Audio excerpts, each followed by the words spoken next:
Hello students, in this video regarding preparation for MHT CET 2024, I am going to discuss about syllabus for both the CETs, that is PCM as well as PCB, and marking scheme over here. या इथे तुम्ही स्क्रीनवर बघू शकता की syllabus and marking scheme असं लिहिलेलं आहे.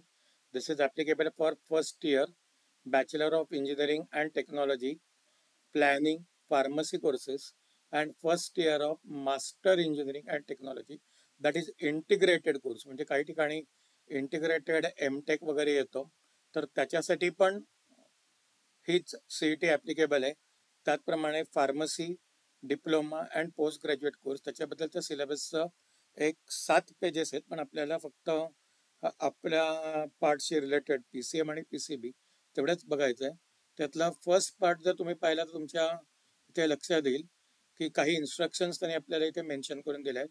The question will be based on the syllabus of state council of educational research and training of Maharashtra. तर हा जो सिलेबस आपला असणार आहे हा आपल्या SSC बोर्डाप्रमाणे असणार आहे.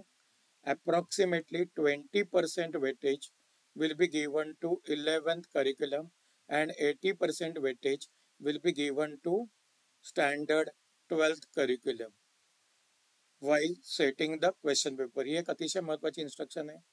There will be no negative marking. हे खूप महत्वाचं आहे. अजिबात निगेटिव्ह मार्किंग नाही आहे. But difficulty level will be at par with JEE main for which subjects maths physics chemistry असं ते म्हणतात. ओके, म्हणजे PCM जर ग्रुप तुम्ही घेतलात तर JEE मेनच्या लेवलचे क्वेश्चन्स तुम्हाला येतील. आणि difficulty level for biology will be at par with नीट.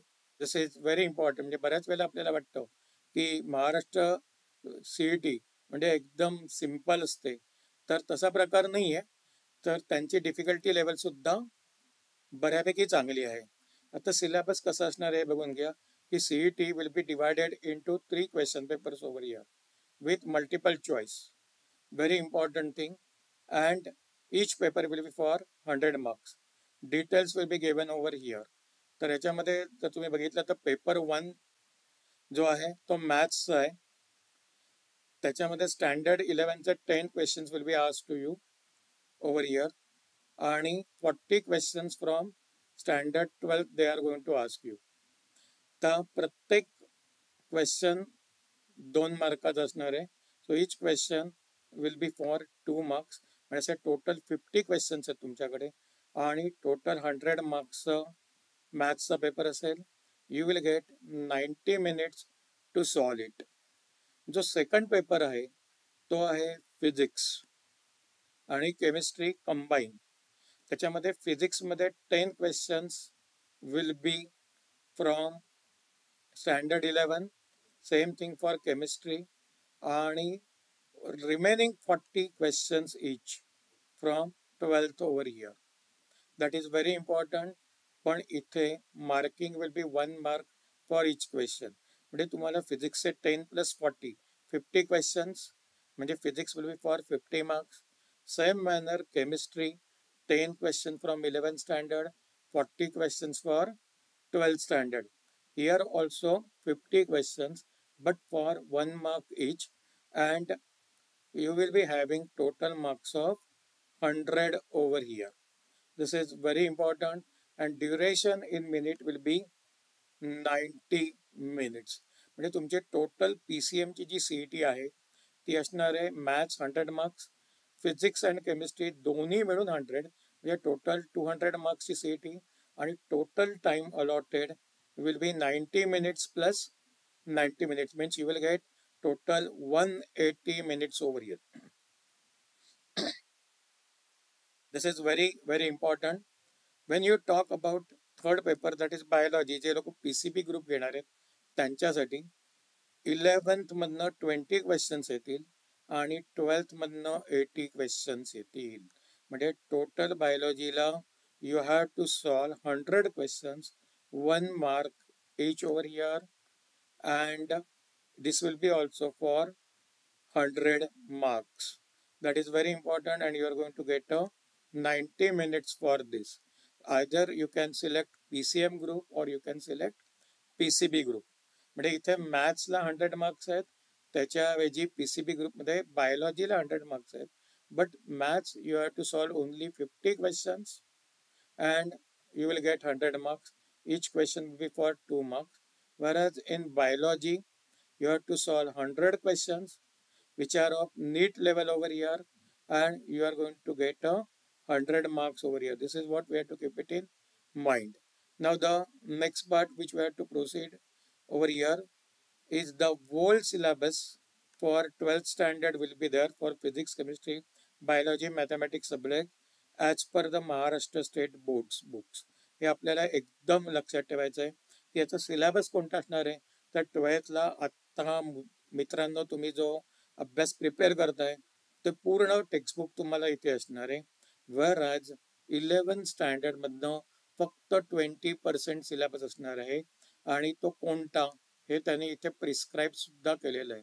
तुमचं लास्ट इयर जे 11th स्टँडर्डचं बुक होतं त्याच्यामधनं फिजिक्समधले हे टॉपिक्स असणार आहेत, like motion in a plane, laws of motion, gravitation, thermal properties of matter, sound, optics, electrostatics आणि semi conductor.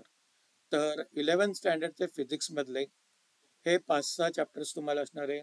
Same manner chemistry 11th standard मधनं some basic concepts of chemistry, structure of atom, chemical bonding, redox reaction, elements of group 1 and 2, states of matter, that is gaseous and liquids, adsorption and colloids. This is from surface chemistry. Hydrocarbons, basic principles of organic chemistry. हे 11th स्टँडर्डचे chapters असतील.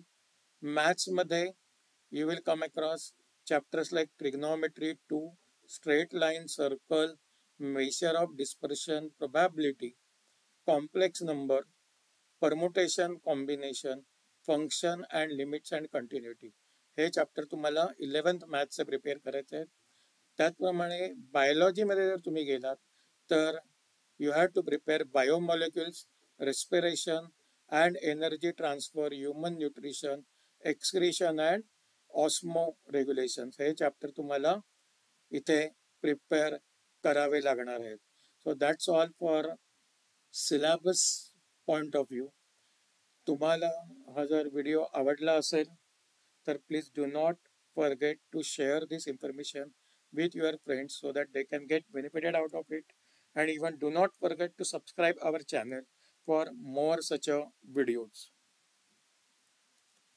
Thank you. If you like the information, please do subscribe the channel and share this information with your friends so that they can get benefited out of it. Thank you.